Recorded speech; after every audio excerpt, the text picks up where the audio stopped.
If you have fears or hesitation about buying a home, then this video is for you.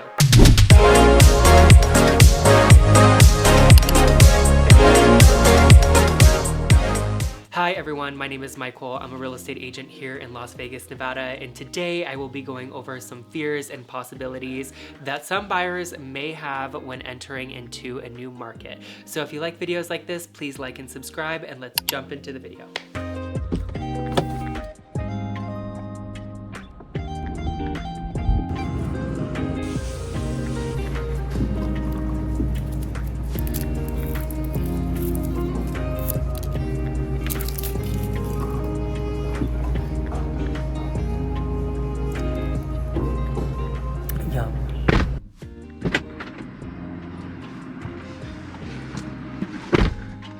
I got it.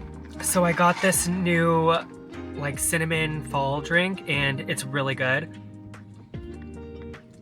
I got it with oat milk and sugar-free vanilla. And I think it's one of my new favorite drinks.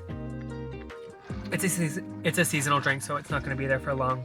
So let's kind of get into the premise of this video. So if you are a home buyer and you are watching this video, hopefully it makes you feel a little bit more confident so you are not feeling like you're missing out on anything when it comes to the market. Yay! So I have things written down. I am a huge note taker. Every time I think of something, or if I'm taking notes for a client, I always write it down in here, even personal notes as well. So let's kind of get into a few things that I have written down and a little bit of research from what I've personally seen and what I've seen through other home buyers as well. This is really, really good. So I don't really have too many things written down here. I kind of want it to be more of just like a casual talking video and sipping on some coffee. But one of the first things I have written down here is buying a home is a huge decision, and it comes with a lot of emotions. You should feel confident through this entire process, which is absolutely true. So one of the first things I have written down to avoid that fear of missing out is starting early. One rebuttal that I usually get from clients is they reach out to me to purchase a home, or they want to start looking for their home, and then they kind of psych themselves out and they're like, okay, I'm not ready. It's months down the process, or it's months down the road, it's years down the road. And that's how it should be. It should be something that you're starting early or you're thinking about early, but there's no fault and there's no problem, and there's I think people feel like they have an issue with reaching out to their agent prematurely. Don't ever feel like that. You should always start the process kind of like when you initially start thinking about it, because that's how you know you want to jump into the home buying process, or that's how you know you want to jump into a home and see if it's actually something that's possible for you. So when you start early, let's say you have a goal of like, I want a $450,000 house, I want a $700,000 house, but you don't know how much you're approved for yet. Starting that process a little bit earlier puts you on track to meeting that one goal.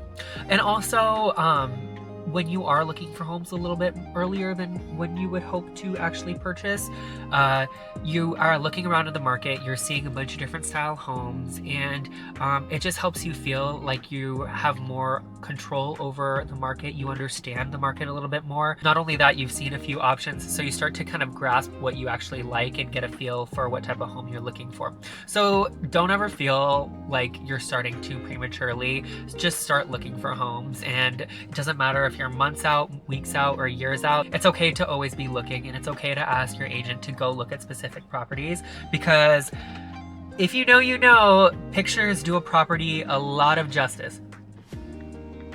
So always go out and check, and don't feel like looking for homes is too premature for where you're at in the process, if that makes sense. Sorry, I drove around. I tried to test the lighting in a few places, but I'm actually in the good lighting. So the second piece of advice I have for this video is to identify clearly what type of home you are looking for.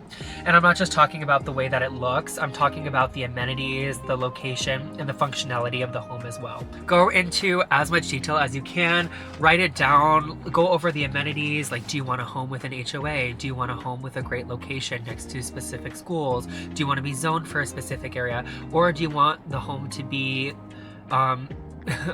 or do you want the home to have a specific aesthetic, that what you're looking for? You had a dream of this one home your entire life.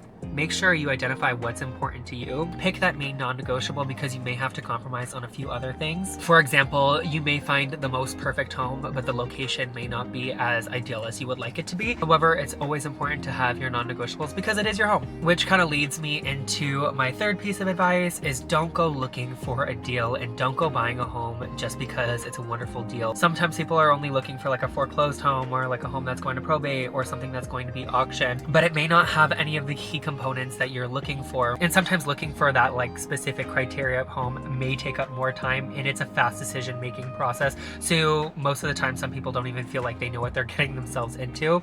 I was watching this Dave Ramsey video, and he said if the home was cheap when you bought it, the home is going to be cheap when you sell it, which was really funny, because you want to make sure that your home is functional as well. You don't want to be stuck with a problem, or you don't want to be stuck with a headache. So again, that goes back to defining your criteria and making sure that the home is simple and cute and functional for you. My next piece of advice is to not let worldly or outside sources dictate your future and dictate your buying power.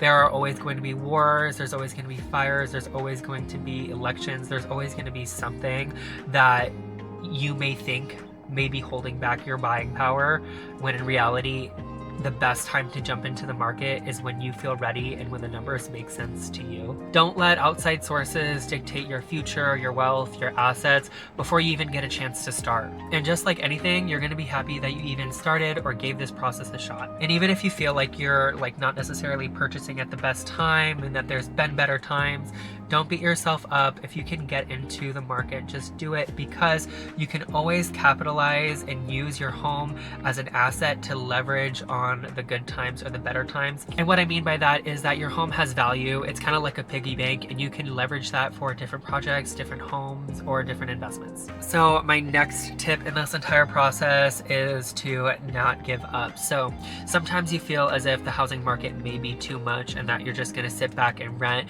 And if there is a problem with the home, then you're just going to let the landlord take care of that. I want you to understand that sometimes that may be true to an extent, but rent has consistently gone up for the past 30 years, and it will consistently continue to go up. When purchasing and owning a home, it is a little bit more stable. So you're kind of riding the wave of the housing market instead of falling towards being a victim of the housing market. And I know living in Vegas, the rental market has been pretty crazy and competitive the past couple years. So going on to my next piece of advice, I don't know what number I am on. I am actually just reading off of my notebook, but would be to kind of calculate your options. So now that we are heading into this new market, today is actually the last voting day, so things are for sure changing. As real estate agents, we see a lot changing here in Las Vegas. So last month there was around 5,000, a couple hundred homes on the market. Now we're in the 6,000, which is crazy. So buyers actually have options. When I've taken people out, it's come down to two options, which actually helps with feeling like you're not missing out, because in the past, when there are not a lot of homes on the market, you'll go searching for homes and you may find one that you like. Now you're actually seeing a bunch of different options, and they're all competitive, so it's actually heading to a really great time for home buyers. But I want to say that when you do have those two options and it comes down to price, make sure that you're calculating both options. So ask your lender to come up with monthly estimated payments on all properties. See what you need from the seller. Working with a great agent can help you get a wonderful deal, and hopefully you can get the prices very similar. And my last piece of advice is for my first-time home buyers. And usually when I am taking out first-time home buyers, they're very aware of this. They're like, I understand that this is not necessarily my dream home, but I'm gonna get there. I'm gonna work my way up to my dream home. And that's absolutely right. When this is your first home, it may not be your most favorite home. It may not be everything you idealized or everything that you necessarily wanted, but it does have a few of your non-negotiables.